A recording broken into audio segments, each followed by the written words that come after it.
Imagine stepping into a bustling marketplace, ancient or modern, and seeing vibrant signs, hearing enthusiastic calls, feeling the pull towards something new, something you didn't even know you needed. Uh-huh. Now, fast forward to today.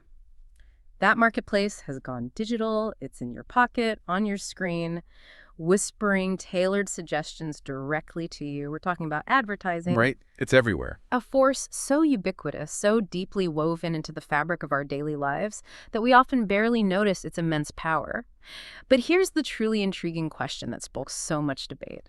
Is advertising fundamentally a helpful guide? A necessary beacon of information that empowers our choices and fuels I progress? don't know. Or is it a masterful, subtle manipulator constantly nudging us in directions we might not have chosen ourselves, perhaps even shaping our very desires? Okay, let's unpack this intricate dual nature. It's an excellent frame because you're right. Advertising is such an intrinsic, almost invisible part of our modern landscape that we rarely pause to truly consider its impact. We just sort of live with it. Exactly. We take its presence and its influence for granted, yet its role in shaping economies, cultures, and even our individual psychology is incredibly profound and, as you've hinted, profoundly multifaceted. So what's our goal here today? Our mission in this deep dive is to pull back that curtain, to really scrutinize both the undeniable, often crucial benefits and the significant, sometimes alarming drawbacks.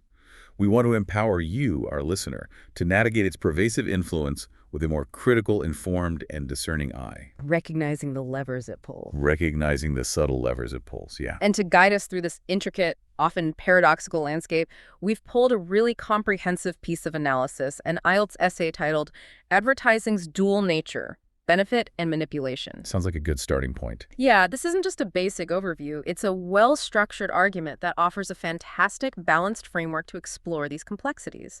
We'll be extracting all the key insights from this piece, turning its structured arguments into a dynamic conversation. Giving you a shortcut, essentially. Exactly, a shortcut to understanding the core debates and the deeper implications. So by the end of this deep dive, our goal is for you to have a much clearer understanding of the powerful, often hidden forces at play whenever you encounter an advertisement. Whether it's a billboard or a pop-up. Whether it's a glossy billboard or a hyper-targeted digital pop-up, yeah. You'll grasp why this seemingly simple topic, just showing us products, sparks such intense, complex debates about its ethical implications, its colossal economic impact, its role in shaping societal norms. And even our own desires. And even its profound influence on our personal desires and sense of self. It's far more than just selling. Absolutely. So let's not waste any time and jump right into what you could call the defense of advertising, the foundational arguments often overlooked when we're quick to criticize. The positive case. Yeah. We're starting with its indispensable role in economic growth and its function as a vital source of information. This is really the supporter's view illuminated in our source material, framing advertising as an undeniable, often positive driver of progress. Indeed. The essay positions advertising as an absolute cornerstone of modern economies, directly contributing to what we call economic vitality. It's not merely about the transaction of selling a single product. It's bigger than that. It's about igniting a powerful ripple effect that propagates across the entire market, creating dynamism and opportunity. Right. So how exactly does advertising actively stimulate economic activity? What are the mechanisms at play? Well, our source clarifies that by actively promoting products and services, advertising directly and often dramatically drives demand. It's like the megaphone for the market. Precisely. It acts as a megaphone, announcing what's available, why it's innovative, what problems it might solve, and how it can enhance our lives. This consistent, widespread communication of availability and value, in turn, fuels intense market competition. Businesses have to react. They do. Businesses aren't just selling. They're constantly striving to innovate, to differentiate their offerings, to capture consumer attention, and to earn our loyalty.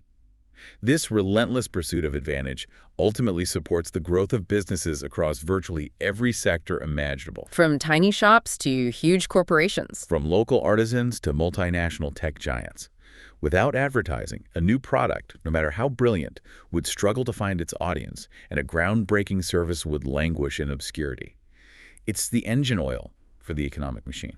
Okay, that makes sense. And the essay brings up an example, right? Something beyond just selling stuff.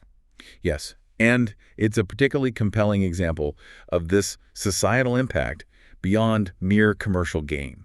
Think about advertising campaigns for innovative products like electric vehicles. Ah, okay. EVs. These campaigns go far beyond just listing a car's features or its price tag. They actually embark on an educational journey, informing consumers about an entirely new category of sustainable transportation. Demystifying the tech. Demystifying the technology, addressing range anxiety, highlighting the environmental benefits. By shifting public perceptions and encouraging environmentally conscious choices, these campaigns demonstrate advertising's profound ability to contribute to broader societal shifts. So it's not just selling a car. It's not just selling a car, it's creating an understanding and desire for an entirely new, more sustainable way of living. And that information absolutely needs to be widely disseminated to achieve critical mass. That's a truly powerful illustration of how advertising can serve a larger purpose. And it's not just the behemoths of industry who reap these benefits, is it? The source mentions small businesses, too. Critically so. Our source highlights the crucial role advertising plays for small businesses. Imagine a passionate local artisanal bakery trying to stand out against chain coffee shops. Tough battle. Or a nimble tech startup with a revolutionary app trying to get its footing in a crowded digital space. Without advertising, how would they ever compete effectively with larger corporations that boast established brands, colossal marketing budgets, and entrenched distribution networks? They'd be invisible. Pretty much. Advertising serves as a vital equalizer, giving smaller enterprises a voice, a platform, and the ability to punch above their weight. It fosters economic diversity, encourages innovation, and, crucially, helps prevent market monopolies by allowing new disruptive entrants to challenge the status quo. It's like fuel for entrepreneurs. It's the lifeblood for entrepreneurial spirit and fair competition. So I invite you, the listener, to consider this. How many products have you first learned about, or how many truly impactful new innovations have entered your life, largely through the initial doorway of advertising? Yeah, think about that. How did that initial information shape your understanding and perhaps eventually your choices? It really is a powerful foundational force. Okay, so economic engine, competition, visibility for small players. What's the next big positive point? This profound economic function leads us naturally to the second major benefit the essay outlines: advertising's indispensable role in informing and empowering consumers. The information side. Exactly. The essay elaborates on how advertising serves as a critical conduit for information, a direct pipeline from producers to consumers. It's often the primary way most people learn about essential details, Like what, exactly? like product features, pricing, availability, even safety warnings. Without this constant, accessible stream of information, making informed purchasing decisions would be significantly more difficult. Almost impossible, maybe. Well, think about it. Imagine trying to buy a new smartphone, choose a healthcare plan, or even just select a new brand of coffee without any prior knowledge beyond what you could physically observe in a store or gather through word of mouth. You'd be lost. Advertising fills that vast information gap. Okay, and this isn't just for buying things, right? The source mentions other kinds of campaigns. Absolutely. And the power of advertising extends far beyond just commercial products. Our source provides a compelling and often overlooked example with public service campaigns. Like health messages? Exactly. Think about those incredibly impactful initiatives promoting health awareness, like the multi-decade anti-smoking campaigns that have dramatically shifted public perception, social norms, and ultimately behavior, Those really made a difference. leading to millions of lives saved. Or consider the relentlessly important road safety campaigns that don't text and drive or buckle up messages that are literally ingrained in our collective consciousness, You hear them all the time. preventing countless accidents and fatalities. These examples powerfully demonstrate advertising's profound potential to serve the public good, to disseminate critical life-saving or health-improving information that directly impacts societal well-being. So the same tools used to sell soda. It truly showcases how the same sophisticated tools and psychological understanding used to sell a soft drink can be harnessed to promote a healthy lifestyle, curb a public health crisis, or instill safer habits. It really forces us to engage in a fascinating thought experiment then. What would a world utterly devoid of advertising actually look like? It's a bit chilling to consider. In terms of consumer awareness, how would new products, from groundbreaking pharmaceuticals to the latest sustainable technologies, reach us?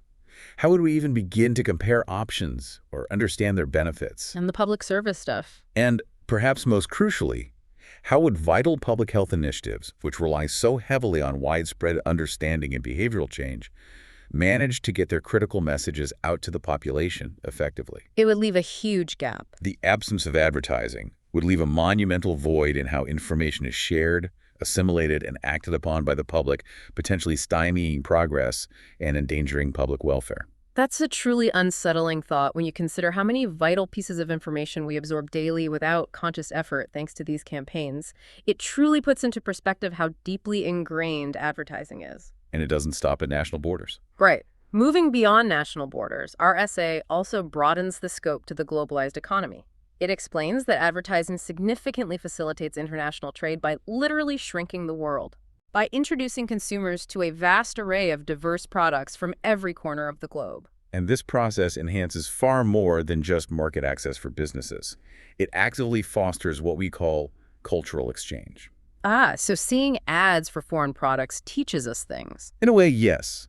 When an advertisement introduces you to a new type of cuisine from Southeast Asia, a cutting-edge fashion trend from Europe, or a technological innovation from East Asia, it's not just selling a product, it's subtly exposing consumers to new ideas, tastes, aesthetics, and traditions. Broadening horizons. It's a powerful, albeit often unconscious, way in which advertising broadens our horizons, challenges our preconceptions, and makes the world feel a little smaller, more interconnected, and culturally richer. So if we take a moment to truly summarize these profound economic, informational, and even cultural benefits, it becomes undeniably clear that advertising plays an incredibly integral, almost indispensable role in our modern society. It's a vital engine supporting economic vitality. It empowers consumers with critical information. And it even facilitates global connections and understanding. But here's where it gets really interesting, because advertising isn't just about the bottom line. It's not purely utilitarian. It's also an incredibly powerful creative force. It absolutely is. It relentlessly pushes boundaries, often leading to innovation in unexpected and exciting ways. Advertising, at its pinnacle, is often a vibrant testament to human ingenuity and artistic expression. This brings us directly to its role as a powerful catalyst for creativity and innovation. Yeah, when you see a truly unforgettable advertisement, it's rarely just about the product. It's about the story it tells, the emotion it evokes, the visual poetry it creates. Right. Section 2 of our deep dive truly unpacks how advertising pushes boundaries, not just in commerce, but in creative expression and technological advancement. When you think about a genuinely memorable ad, it's often a miniature work of art or a compelling narrative. Precisely. Successful advertising relies heavily, almost entirely, on creativity to capture fleeting attention and to resonate deeply with audiences. It has to cut through the noise. Exactly. Creative campaigns are meticulously designed, often by teams of talented artists, writers, and directors, to engage through compelling storytelling that can evoke everything from laughter to tears. Or striking visuals. Through striking visuals that linger in our minds long after they're gone, and through memorable jingles or soundtracks that become earworms. Think about how many classic ad jingles from decades past you could still hum instantly. Oh, absolutely. Guilty as charged. Or how many iconic ad characters are part of our shared cultural memory. They achieve a level of cultural penetration that many standalone artworks struggle to match. And our source insightfully points out that this directly and massively supports the arts. How so? Well, advertising, by its very nature, commissions an immense amount of visually appealing content, graphic design, stunning photography, cinematic videography, original music compositions, intricate animation, and countless other creative endeavors. So it's creating jobs for artists. Huge numbers. This continuous demand provides livelihoods and invaluable platforms for a vast ecosystem of artists, musicians, writers, illustrators, and creators who might not otherwise have such widespread opportunities to showcase their work and earn a living from their craft. It's a massive economic engine for creative fields. An enormous, often underappreciated, economic engine for the creative industries, driving innovation not just in commercial messaging, but in artistic technique itself. It's a truly fascinating, almost symbiotic relationship between advertising and popular culture. Yeah. Many memorable ads often transcend their initial commercial purpose and transform into enduring cultural touchstones. Yeah, we quote them, right? We quote lines from them, we parody them, we instantly recognize them as defining moments of a particular era or generation. They become part of our collective memory and cultural fabric, often achieving a longevity far beyond their initial campaign run. It shows how commercial impact can accidentally enrich culture. Quite unintentionally, profoundly enrich and shape the broader cultural landscape, leaving an artistic legacy that extends beyond selling. That's so true. How many memes or viral moments started as an ad? Okay, so there's the artistic side. Right. But what about technology? Ah, yes. Beyond the artistic side, advertising is also a truly significant, though often hidden, driver of technological innovation, particularly in marketing platforms and the underlying data science that powers them. It's like an arms race. It's a relentless arms race, a constant push to reach consumers more effectively, more efficiently, and more personally. And the source talks about digital advertising here specifically. Indeed, our source specifically highlights the profound impact of digital advertising. It has fundamentally revolutionized how businesses reach consumers. We've moved light years beyond traditional mass media. Like just buying a TV spot. Like simply buying a broad TV spot hoping to catch some attention? Yeah. Now we have incredibly sophisticated, highly targeted approaches, the development of personalized experiences, Where ads seem to follow you around. where ads are meticulously tailored to your individual interests, your browsing history, your demographic profile, or even your current location. Yes. That is a direct and undeniable result of this technological arms race in advertising. And people have concerns about that, the privacy aspect. Justifiably so.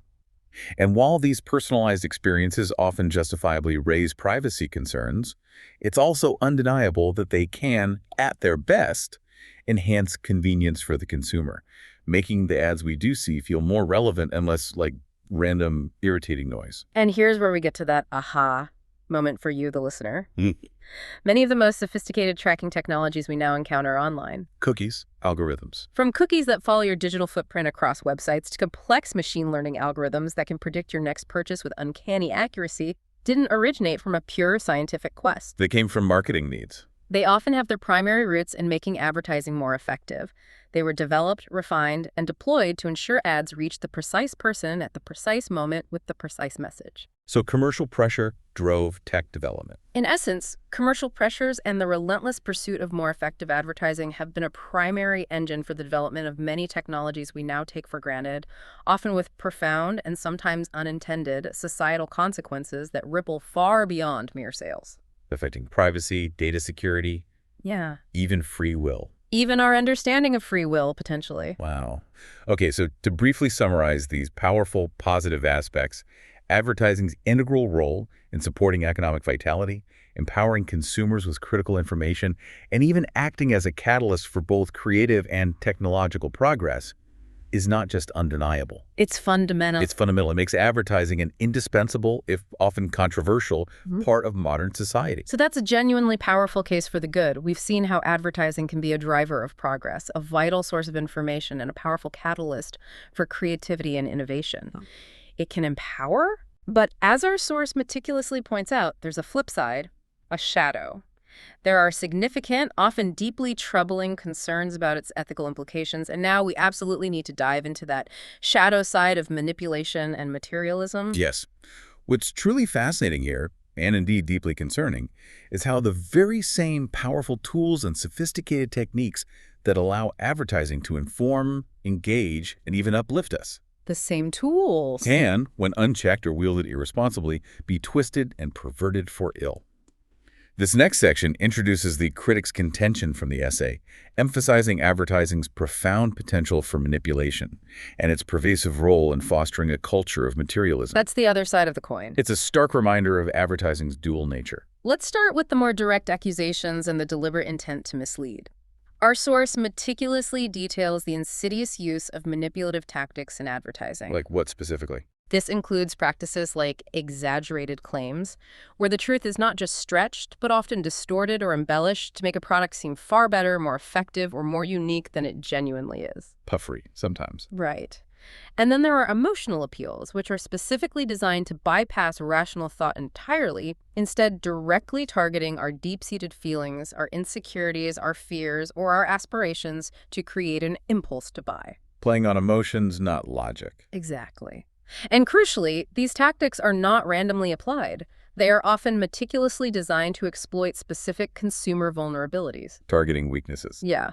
This becomes particularly egregious and concerning when these methods are aimed at children or other impressionable audiences who simply lack the developed cognitive defenses, the critical thinking skills, and the life experience of adults to discern genuine value from persuasive rhetoric. Kids are especially susceptible. For instance, A child's prefrontal cortex, responsible for impulse control and long-term planning, is still developing, making them inherently more susceptible to immediate gratification messages.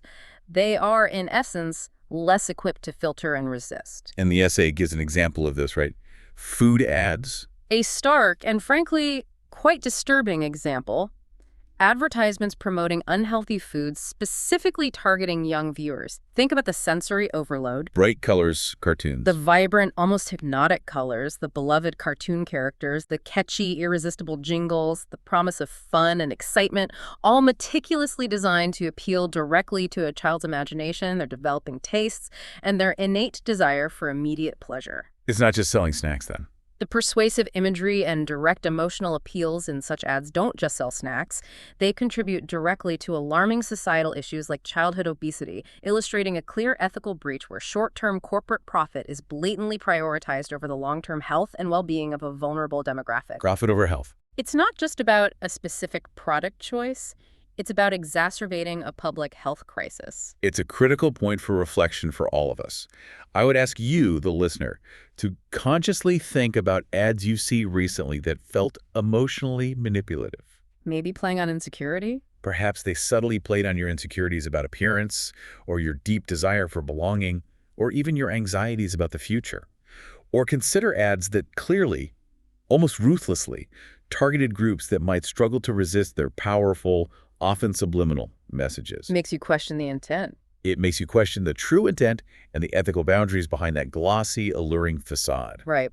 And from these direct manipulative tactics, we move to a broader, more pervasive societal impact: the fostering of materialism and an endless cycle of overconsumption. The buy more stuff message. Our source discusses how advertising frequently cultivates and encourages an insatiable, endless cycle of desiring and acquiring goods. It constantly whispers to us, or sometimes shouts, that we need the next new thing, the upgraded version, the latest trend. Implying happiness comes from ownership. Exactly. Implying that our happiness or success is directly linked to what we own. And this relentless messaging frequently leads to widespread overconsumption and, consequently, the promotion of unsustainable lifestyles.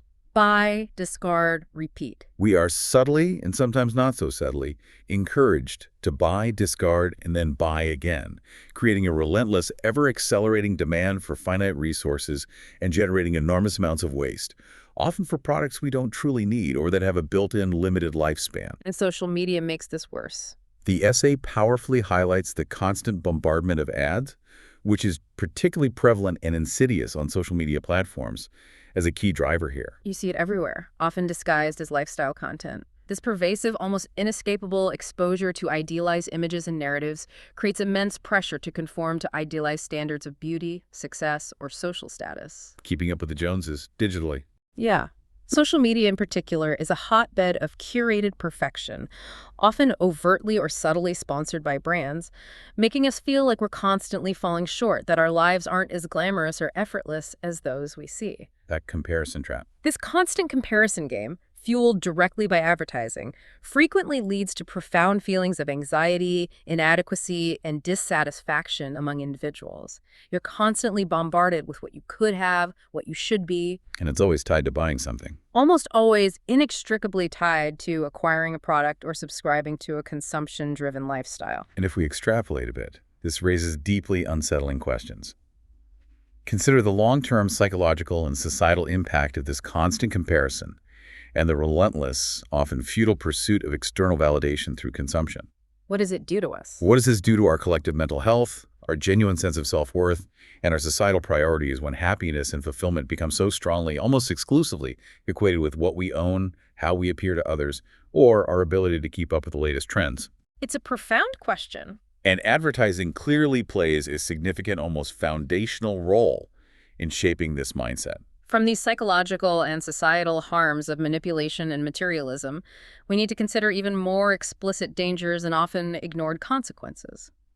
If we connect this to the bigger picture of trust, public health, and environmental sustainability, Things get even darker.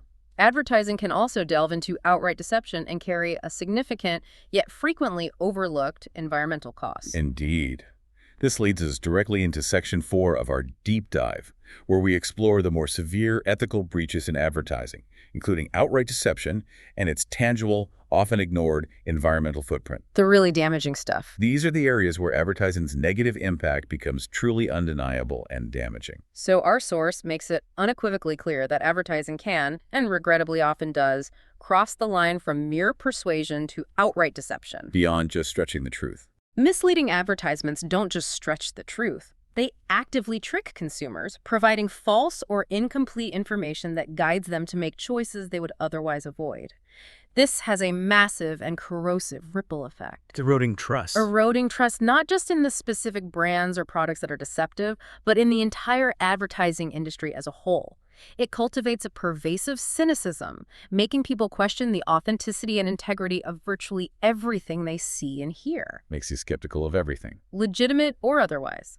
And the essay provides a concrete and frankly quite disturbing example of this, the proliferation of scams specifically targeting vulnerable populations. Preying on people. These are the extreme cases where misleading advertisements are not just ethically questionable, but overtly malicious, causing direct and significant financial harm, often preying on the elderly, the desperate, those unfamiliar with digital safety, or individuals facing economic hardship. Fake investments, miracle cures. Think about fake investment opportunities, fraudulent health cures, or imposter ads designed to steal personal information. These highlight the most egregious abuses of advertising's power, where the intent is purely predatory. Designed to exploit, not persuade. Exactly. It really hammers home the absolute fundamental importance of trust. Think about any economic transaction, from buying a coffee to investing in a home. Trust is the bedrock. Without it, things fall apart. When that trust is systematically destroyed by deceptive advertising, it doesn't just hurt individual consumers, it destabilizes entire markets, undermines fair competition, and significantly erodes overall consumer confidence. Hurts honest businesses, too. People become wary, hesitant, and ultimately less willing to engage in transactions, which ironically harms legitimate, honest businesses just as much as it punishes the deceptive ones. It's a self-destructive cycle for the industry. Okay, so deception erodes trust. What about the environmental angle? That's often overlooked. It really is. Beyond these immediate ethical breaches, our source introduces a crucial and often profoundly overlooked negative aspect, the significant environmental impact of advertising. How does advertising impact the environment? It details how the very act of creating, producing, and distributing advertisements consumes vast resources and generates considerable waste throughout its life cycle. It's not just about the product itself, but the entire machinery of the message promoting it. That's a dimension many of us probably don't even consider in our day-to-day lives. Think about the physical footprint. The production of physical advertisement. Billboards, flyers. We're talking about massive billboards that require substantial materials and energy to fabricate and install. The millions upon millions of glossy flyers, brochures, and catalogs delivered to our homes, or the elaborate product packaging meticulously designed to catch your eye on a shelf. All that stuff adds up. All of these contribute significantly to resource depletion, demanding vast amounts of paper, plastics, metals, inks, and other raw materials, and generate a colossal amount of waste that ultimately ends up in landfills. A tangible footprint. A tangible, visible footprint that's rarely discussed in the context of advertising itself. And this extends far beyond the physical to the seemingly intangible world of digital advertising as well. How does digital advertising affect the environment? It seems cleaner. Well, while it might appear less resource-intensive than a physical billboard, our source explains that it still dramatically increases energy consumption. From data centers. Exactly. All those targeted ads, personalized recommendations, streaming video campaigns, and programmatic ad auctions require a vast global infrastructure of massive data centers and complex online platforms to store, process, and transmit incomprehensibly vast amounts of data in real time. And those centers use a lot of power. These data centers are energy hogs, consuming immense amounts of electricity for processing and cooling, thereby contributing a significant, often hidden, carbon footprint to our global energy demands. So it's not just about the paper we throw away or the plastic packaging. It's about the humming servers and energy grids working overtime across continents. Just to deliver that perfectly timed, personalized ad to your screen. And here, our source, through the critic's argument, truly highlights a fundamental ethical dilemma, that without proper, stringent regulation, advertising too often prioritizes profit over social and environmental well-being. profit first, consequences later. This means it relentlessly perpetuates a culture of consumerism at the expense of vital ethical considerations, driving us to buy more and more, often without truly considering the profound long-term cost to the planet. This raises an incredibly important and urgent question. What are the true, hidden, and externalized costs of our consumption-driven society when advertising is constantly pushing the boundaries of desire? Often without factoring in environmental damage. Often without internalizing the externalities like environmental degradation, resource depletion, or the energy consumed by the digital infrastructure. We need to consider the long-term cumulative impact on our planet and future generations. Okay, to quickly synthesize these multifaceted drawbacks, from the psychological manipulation and societal fostering of materialism to outright deception and the very tangible environmental harm, it's clear that advertising, when unchecked, can have profound and deeply negative consequences. Underscoring a need for oversight. This underscores a critical, almost undeniable need for rigorous oversight and a paradigm shift in how we approach it. So what does this all mean for us? Our source doesn't leave us hanging in this tension. It offers a well-reasoned path forward, suggesting that the story of advertising doesn't have to be one of constant conflict between good and ill. It proposes solutions. It proposes concrete solutions, moving towards a more balanced, responsible, and ethical approach. Exactly. Having thoroughly explored both the powerful, undeniable benefits and the significant, often alarming harms, the essay now pivots to the crucial question of how to harness advertising's immense potential for good, while effectively mitigating its inherent risks and negative externalities. This is why forward. This is where Section 5, the path forward, responsible management and regulation, truly comes into play, offering actionable strategies. And what's the core idea here? Our essay's concluding opinion is strikingly clear and conditional. Advertising's benefits can indeed outweigh its drawbacks, but only with responsible management. That only with part is key. That only with part is the absolute non-negotiable crucial condition for fostering a healthy, ethical, and sustainable advertising ecosystem. It's not an inherent good or bad. Its ultimate impact depends entirely on how it's wielded, how it's controlled, and how it's regulated. So where does that control come from? Government first. In the very first line of defense the essay details is the absolute necessity of robust governmental oversight. Governments should enforce strict regulations to actively protect consumers from exploitation, thereby preventing the worst and most egregious abuses. Setting boundaries. This isn't about stifling creativity or free speech. It's about establishing clear, enforceable boundaries to ensure fairness and safety. Absolutely. This includes vital fundamental measures like banning false claims to ensure an irreducible minimum of truthfulness and transparency in advertising. Just don't lie. It's about clearly stating you cannot lie or deliberately mislead your customers.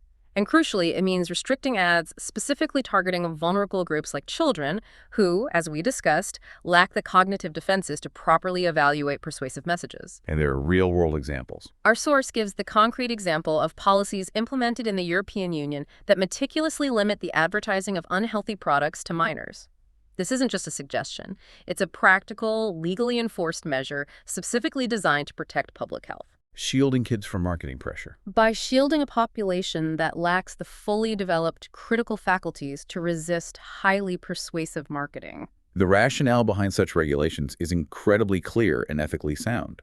Certain populations, whether due to age, cognitive development, socioeconomic circumstances, or specific psychological vulnerabilities, require greater, more robust protection from the intense, often overwhelming commercial pressures. It's about protecting autonomy. It's a societal acknowledgement that not all consumers are equally equipped to make rational, informed choices when faced with sophisticated, high-budget marketing campaigns. It's about protecting autonomy where it's most fragile. Okay, so government regulation is step one. What else? Does the industry itself have a role? A huge one. Beyond just governmental action, which can often be slow and bureaucratic, the essay powerfully emphasizes the critical importance of internal accountability. Industry self-regulation. Setting their own rules. Which means the establishment and rigorous adherence to robust codes of ethics is absolutely vital.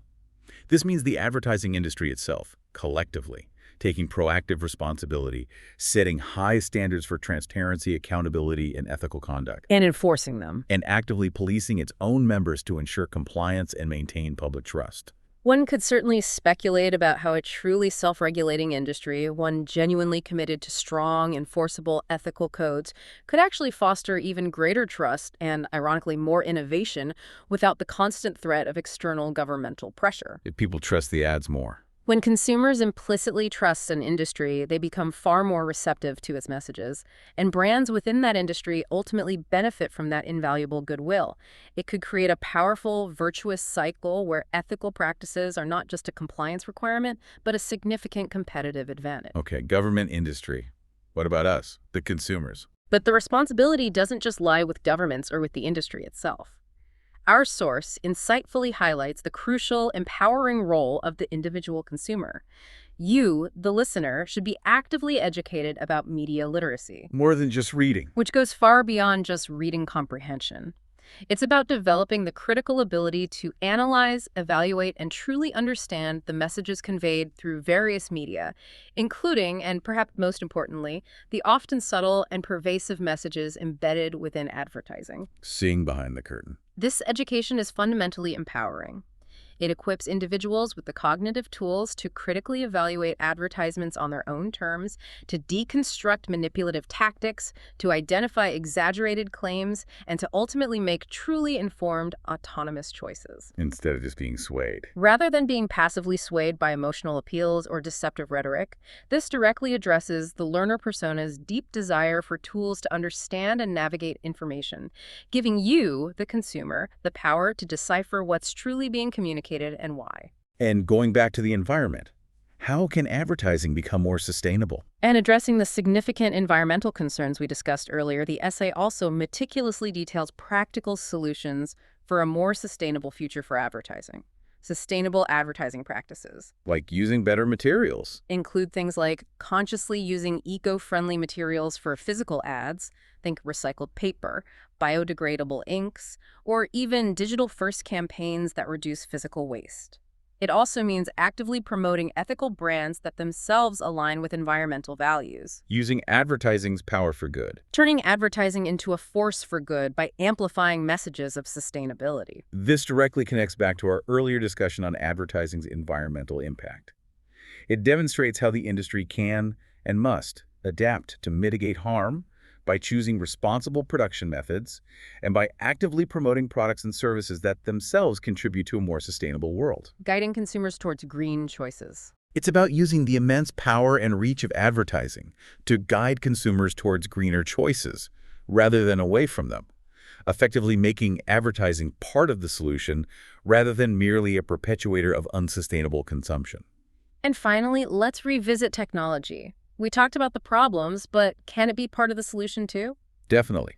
Our source suggests that technology can be strategically leveraged to create targeted but genuinely non-intrusive ads. Ads that are helpful, not creepy. This means advertisements that are relevant enough to be genuinely helpful and add value to your life, but crucially, without feeling like an invasion of privacy, an interruption, or a manipulative nudge. The key here is emphasizing ads that respect consumer autonomy while still maintaining legitimate economic benefits for businesses. A better balance. Imagine a future where advertising is genuinely helpful and additive to the consumer experience, perhaps even proactively suggesting products or services you truly need or want at just the right moment without being disruptive, manipulative, or emotionally coercive. A symbiotic relationship. It's about fostering a symbiotic relationship where technology serves both the advertiser and the consumer in a more respectful, transparent, and mutually beneficial way. So, to conclude this pivotal section, it's abundantly clear that the ultimate overarching goal for the advertising industry, for governments, and for consumers is to strike a delicate, continuously evolving balance Between profit and responsibility. between the pursuit of profitability and an unwavering commitment to social and environmental responsibility. It's about making money, yes, but doing so in a way that truly, genuinely benefits society as a whole, not just the corporate bottom line. If we connect this to the bigger picture, it's about nothing less than fundamentally shifting the entire paradigm of advertising. A new way of thinking about it. This balanced, multi-pronged approach allows advertising to truly fulfill its profound, positive role as a powerful tool for empowerment, information, and progress, rather than being a vehicle for manipulation. Ultimately, it's about fostering lasting trust, promoting genuine sustainability, and enhancing the well-being of individuals and the planet within the marketplace. And that, my friends, brings our deep dive to a close. We've journeyed through the complex landscape of advertising, exploring it from every angle. The good, the bad. From its undeniable role as an economic driver and a powerful creative and technological force, to its profound potential for manipulation, its insidious role in fostering materialism, and even its very tangible environmental impact. It's abundantly clear that this is a field of profound dualities. Power to help or harm. A force that holds immense power to uplift and empower, or to subtly coerce and harm. And the core takeaway from our source, one we truly hope resonates with you, is the absolute necessity of a balanced, proactive approach. Combining stringent regulations from governments to set ethical guardrails. Industry ethics. Alongside robust internal industry self-regulation and ethical codes to ensure accountability. And consumer power. And crucially, it involves empowering consumers like you through comprehensive education and sharpened media literacy, all while collectively moving towards more sustainable and respectful practices. You, the listener, are now better equipped than ever to engage with the world of advertising. To understand its mechanism. To understand its intricate mechanisms, to discern its true intentions, and to make far more informed, autonomous choices in your daily life. As you go about your day, encountering countless advertisements in their myriad forms, I want to leave you with a challenging, perhaps even unsettling idea to ponder. Okay, what's the final thought? Given the rapid, almost dizzying advancements we're seeing in artificial intelligence and hyper-personalized marketing, where algorithms are learning to know us, predict our desires, and even anticipate our next moves with an intimacy that sometimes feels greater than our own self-awareness. It's getting very sophisticated. How do we ensure that as advertising becomes even more precisely targeted and persuasive, it continues to serve our best interests as individuals? How do we prevent it from subtly, almost imperceptibly, guiding us towards predetermined outcomes, shaping our preferences, and influencing our decisions without our full conscious awareness? Effectively undermining our free will. Effectively undermining our free will and autonomy. What does true personal autonomy even mean in an age of hyper-personalized, AI-driven persuasion? Wow. Something to chew on long after this deep dive ends. A profound question for a rapidly evolving landscape indeed. Indeed. Thank you for joining us on this deep dive into advertising's dual nature and for your thoughtful engagement with this incredibly important material. We hope it sparks new insights and a new perspective for you.